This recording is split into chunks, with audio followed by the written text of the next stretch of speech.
'cause I'm a weatherman. Oh, my thunderstrike, ride out the storm, I'm a weatherman. Oh, my breaking light, shake up the world, I'm a weatherman. Good evening, citizens. It's your Fastforecast here, and today we're going to be reviewing the RSI Polaris. And this one is the IMS Mercy's Blade, or the independent media ship Mercy's Blade. As we do with all the ship reviews, let's look at the very basics first. Named after Commander Hester Polaris of the UES Gilchrist, this 166-meter corvette carries its namesake's effectiveness for asymmetric warfare. A bit of backstory first. During a patrol in a cleared system, the UES Gilchrist was overwhelmed and boarded with an overwhelming number of Devarid. Commander Polaris not only defended the ship and her crew, but also the civilian population from the strike force and the attacking ships. The Gilchrist went on to destroy 3 more capital ships and held her own until reinforcements arrived. However, Commander Polaris was lost due to injuries sustained in the battle shortly thereafter. Her dedication to duty, her ship, and the civilians upholds the highest honor and value of the UEE. It is with this in mind that RSI named the RSI Polaris after this tireless warrior in 2946.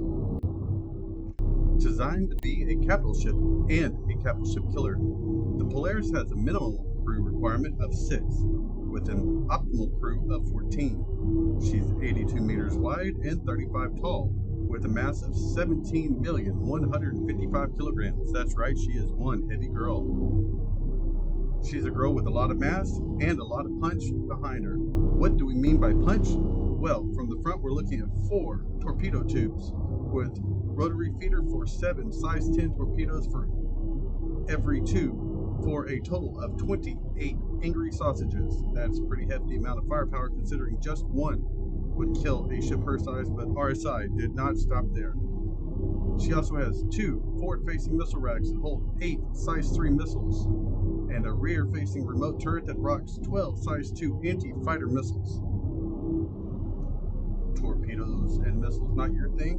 You prefer knife fights? Well, she's got you covered there too. On the nose is a pair of size 6 ballistics with 4 man turrets rocking 4 size 3 each and a remote setup to run another quad size 3. Need more? She has more. Dotted along her hull are RSI's point defense system sporting 7 PDCs to kill missiles, torpedoes, and any small craft that are too dumb to get that close. But what if something does get that close? What if a fighter gets through all of that blaster fire, weaves through the PDC, and actually hammers the ship? What then? We would like to remind you that the Polaris is a corvette designed to run pickets with a capital class glacious shield capable of absorbing 750,000 points of damage, according to testers on Aberdeen, and a capital class armor that's rated for 100 million more. She's designed to get in, deliver a punch, and mix it up long term while keeping her crew safe. But what if you're interested in a less shooty bet? Well, RSI has heard you cargo haulers of the stars. According to this here fact sheet, she'll hold 576 SU of cargo just in the hold, completely ignoring the hangar. If you need to get up and go, well, we all have deadlines, of course. She's rated for a SEM of 145 meters per second with a max speed of 940 with a roll rate of 25 meters per second. She can pitch at 18 and yaw at 20. While not the fastest, but for a capital, she'll throw your hair back with these massive engines on the rear. Speaking of those thrusters, we're looking at 55 meganewtons of thrust per thruster, with each of the 10 retros throwing out of 60 meganewtons. Your maneuvering thrusters are spinning you about at 18 meganewtons, which sounds weak until you realize you have 18 of these bad boys situated around the ship to make her dance like a Damarian daiquiri. Boy, say that twice fast. What about internals? Glad you asked, accountant type person. She's rocking a capital class Sarek cooler, a Stellat power plant, and a capital class radar because seeing where you're going is important. In case you get boarded, current self-destruct time is set for 60 seconds, which is just enough time to get to the airlock if you sprint. Speaking of sprint, you're going to be moving on with an Airbus Quantum Drive, a first for the Polaris, straight from RSI itself. So that's the numbers and the parts, but what about where you live? What makes her home? Well, let's just walk around and find out. Let's start with the bridge. This right here is the co-pilot seat. While in the co-pilot seat, you have access to the arrestor 3s. You have 16 arrestor 3s, as we said. You can fire them in volleys of 4. As you can see, you have a lot of decoys. 30, 60, 90, 120 decoys and 30 noise. That's enough to kick it up with Space Jam. Alright. Let's get up.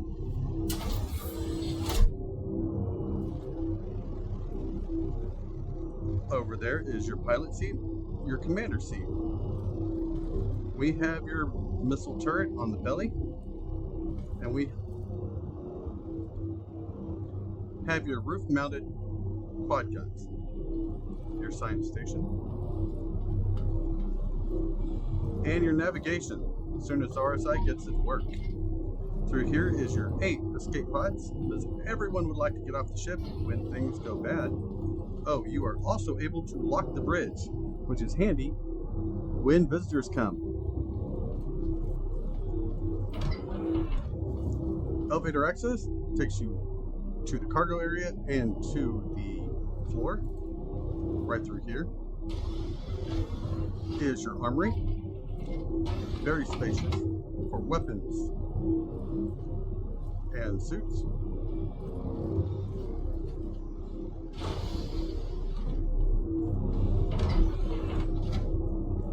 That is the captain's quarters. They're still working on it. This is a turret.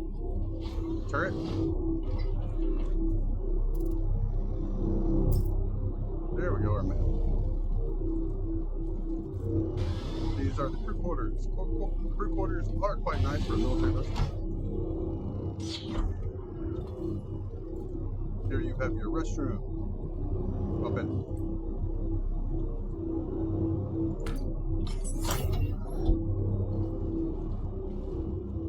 See? Very nice bathroom. Double bed.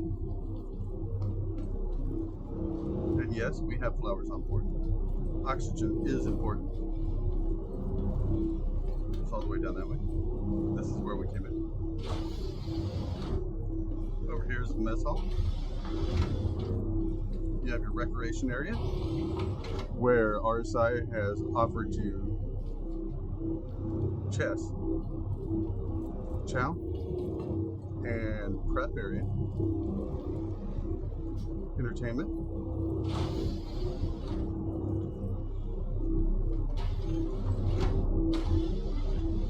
this is your access panel in case the elevators go out, which has been known to happen. This is your, yeah, we have our helmet on. This is your docking collar. More turrets. As we said, there are a lot of turrets on this ship. Escape pods. If you look on the floor, blue leads you to medical.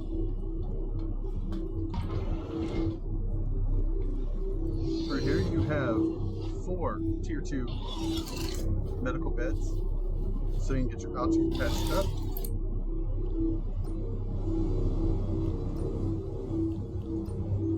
Of course, you can set your resurrection and regeneration. No muss, no fuss. Then you just follow the little blue line. Of course, there's your hangar. We'll get there in a moment. Blue line will take us to the red line, right around this corner. That is engineering. We'll go there in a moment. This is your access to engineering. Red line.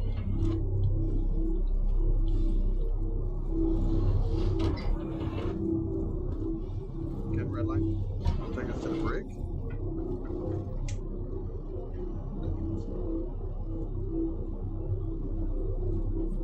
where of course we have the ability to lock up those miscreants that we find around with the ability to keep an eye on them with our cameras.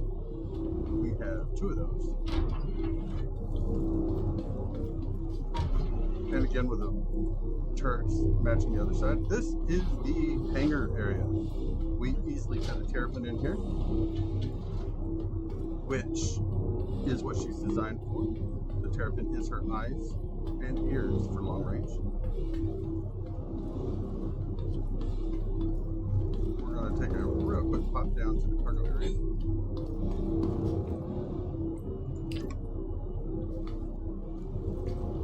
This is so that you can move cargo from the hangar down to the cargo area and bring up weapons and supplies up to the hangar.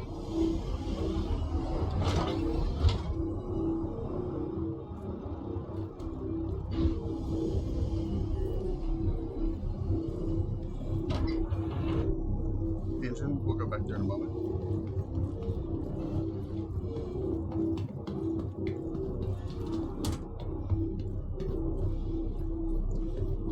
These are your size 10 torpedoes with the rotary loaders. They feed forward. There's your elevator from earlier. Here is your torpedoes. No, that is engineering station. This is your torpedo. This is your size 6 chin gun.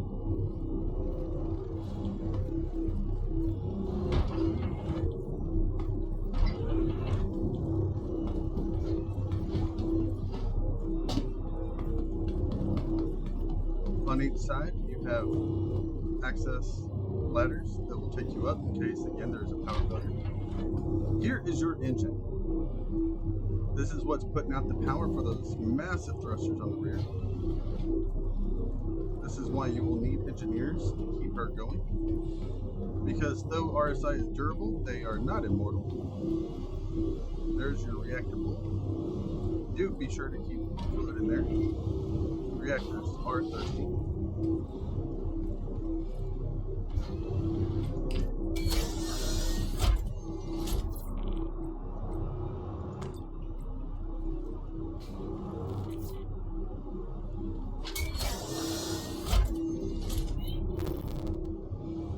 There's the back of the engine.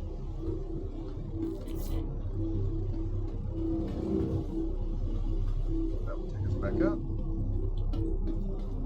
Here is your gravity generator.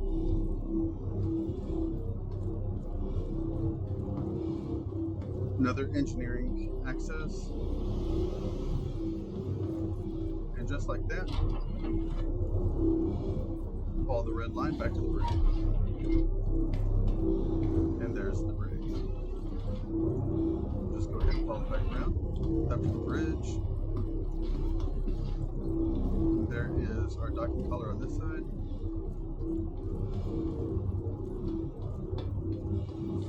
Mess hall, if you'll notice, they're labeled on the floor. Blue leads us to medical.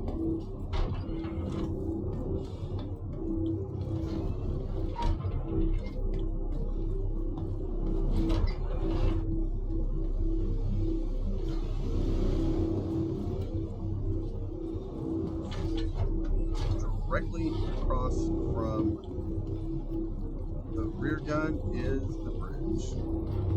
So the hangar is situated dead center.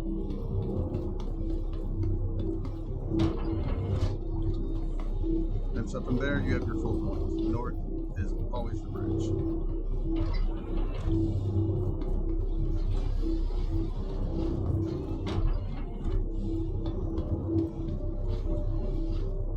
And once again, you have the ability to block the bridge off from the rest of the ship in case you get boarded. All in all, she's a pretty ship. She's pretty, she's durable, she will hold her own in a knife fight, she can go toe to toe with an Idris. We have taken on an Idris with just one other person working the roof gun. Her PDCs will keep torpedoes and missiles away, and light fighters, actually. She's a mean ship. She can be a home away from home, a mobile base, or just death and destruction. She makes a reasonable cargo ship, but if you do use her for fighting, upkeep is expensive. We're talking in the millions if she does take damage. Her torpedoes are going to be roughly 500,000 a piece. So if you do let go with those size 10s, you're going to know it. We think she's a good ship. She's great at weather forecasting. She provides a lot of protection.